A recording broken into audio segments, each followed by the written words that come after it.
Al 98 estàvem estudiant teatre, el Germán i jo, érem estudiants de teatre, començàvem ja a treballar a nivell professional i vam decidir juntar-nos i formar la companyia. Al Germán li agrada molt escriure, de fet és el dramaturg de la companyia, a mi m'agrada molt dirigir.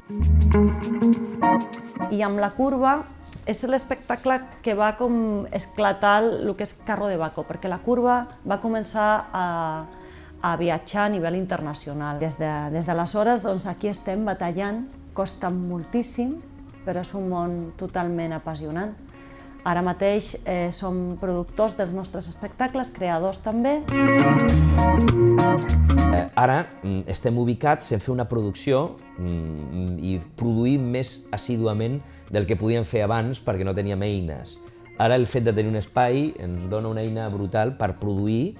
Tenim la possibilitat d'estrenar el nostre espai, de petit format, òbviament, i després de fer espectacles amb més qualitat perquè tens més possibilitats i eines, no? Jo crec que el gran hàndicap de les arts escèniques i de l'art en general és que l'art s'ha d'apropar al poble. El poble ha de ser el creador de les arts. I fins que l'art no sigui del poble, de veritat, i no d'un grup de polítics que realment no l'estimen, sinó que la fan servir com el que fa servir un mocador, doncs no anirem bé. És en la cultura on està l'essència per avançar, per canviar, per trobar nous camins diferents als camins de sempre, no? Els camins dels conservadors, no?